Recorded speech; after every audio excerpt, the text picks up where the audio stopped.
The faraway spire of a church was a sting in the palm of my hand. A tree in the medium distance was all over me, and while the trees I remembered were a stippled fog on a stick, here I felt every leaf.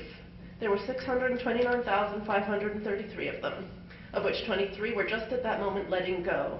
And when those leaves fell, I felt the absence of leaves just as keenly. Beside the tree was a blip, or a slur, that melded a scaffold together with a cake, a hedge fund, and an unpronounceable sound emitted from a clarinet with a split reed in 1973 in Berkeley, California. The object they comprised was wedged uncomfortably between my buttocks, prying them apart, and a bit of the hedge fund was tickling my perineum. The sun squirmed into my mouth. It was softly fuzzy and surprisingly warm, with a faint taste of egg yolk. The red sky, it was ribbed like a palette, or it was a palette. In death, to remember something is to become it, and since to look at something is to resemble it, it's foolish to look too long at anything, unless it's wise. Anyway, each looking is a likening, each likening an adhesion, each adhesion a little loss, a little wound, a place on you that used to be, that yearns to be sky, cloud, dung, donkey, another person's face. I was stuck to the sky by the back of my neck and my left wrist, and it was gathering more of me to it. My toes were only just brushing the road, my clothes hiked up under my arms. I had clothes? I was clothes? Oh, road, I said, and I was gravel, tarmac, pothole, rut. I unstuck myself from the sky, ripped one sole off the road and then the other, and went on grieving for the part of me that had been sky, road.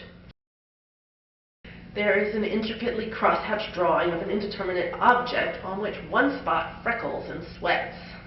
Somewhere there's a wooden frog that believes it eats grape nuts for breakfast and once found a gold wedding ring in a gutter on Ashby and Adeline. Somewhere an ugly stretch of desert smells like my socks after tennis. I say somewhere, but I really mean both far away and right here, like everything here, like myself. I am that frog, drawing, etc. So I set out toward the tiny church. When I reached it, it was just as tiny as it had been when I started, smaller than a hazelnut. By now, the sting in my palm had drawn blood. It turned out that the church was inside an Ecuadorian restaurant that I had not noticed, which was itself inside a laundromat, which was inside a store selling chrome-plated wheel covers. I saw the dead there doing their laundry, eating caldo de bola, buying wheel covers for their vintage Pinto bobcats. It's impossible to explain in words in what manner they were both next to and nestled within one another. Each of them seemed to me to be at once its own self, an extrusion of the landscape, and an intimate part of me. So intimate I had never seen it before, and knew I shouldn't be able to see it while alive. One of me, who was pink and unspeakable as a pancreas, came up and spoke to me. "Hello," it said. For a moment, a figurehead jutted into the space between us. Proud woman, green hair. "What are you doing here, who are not dead?" "Looking around," I said, and it turned out I meant it, around. Like when something's so familiar that you can see it from all sides no matter where you stand. When it seems to be gripped in a fist of your regard. Or mouth, cunt, ass. Cherished might be a better word. The whole landscape was inside me, and at the same time it was around me like an urn. Though this containing containment stretched me like clear slime on a woman's fingers, I knew it was nothing compared to what I would experience when I got up the strength to die completely, and I finally resembled everything. 8th dispatch. Faraway things began to hurtle past, though nearby ones barely moved. It was as if I were moving very quickly somewhere near the horizon, looking back at a distant figure in the landscape. The road, the plain, the beard. Beard?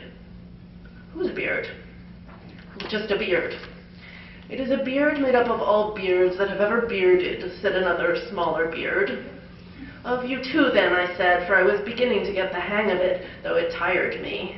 I sat down, and it was the least of my difficulties that I didn't know what sitting meant.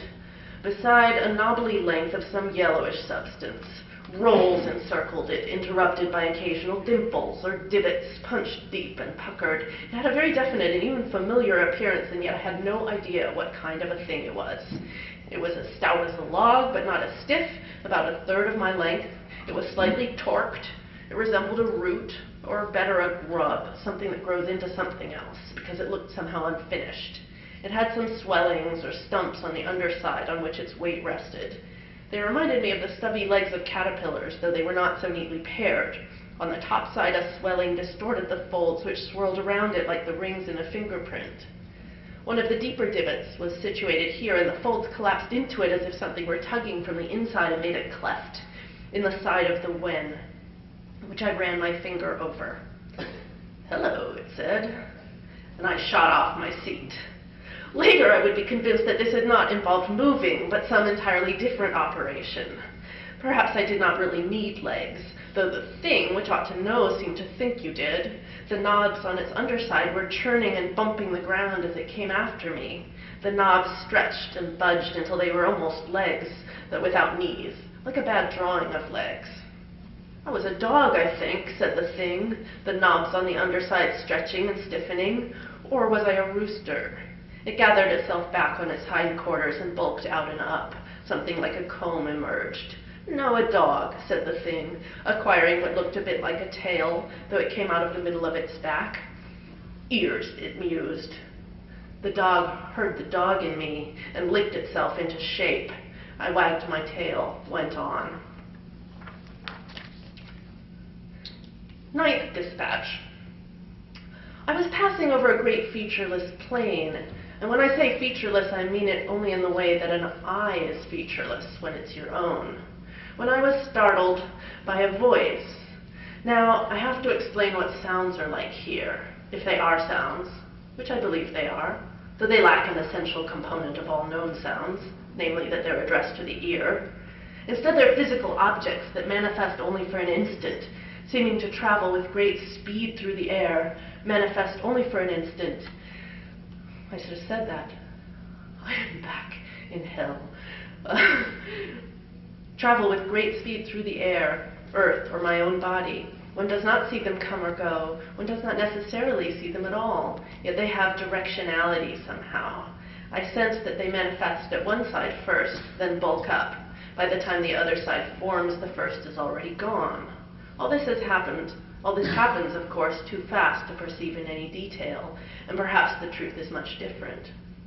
I cannot tell you what the voice said. I can describe the sounds I heard, approximately, by comparing them to compounds of more familiar objects, such as sorrowful purse with eyelashes, or attentive rope cup. But no familiar object, unless one's own hand or foot, or perhaps a close family member, can be called an object, seems to dwell as they did, taking a definite shape in time as well as space, though a very brief time. Or to insist on a form of attention I have to call hearing, though the way I understood them was not with my ears, but with my kidneys, and if asked to paraphrase them, I would have to use my fists. Tips for travelers. This is no self-help text. A self-hinder text, maybe. Death has no practical application, and it serves no purpose. The barrel-chested and stout-eyed should give it a miss, and a clout with a briefcase in passing. But you, with the strained features and skinned eyeballs, haven't you always suspected that you too serve no purpose? That in your cockles curls nothing warmer than why not? That you're in life like a tourist in Taiwan? Confirmed. Death is your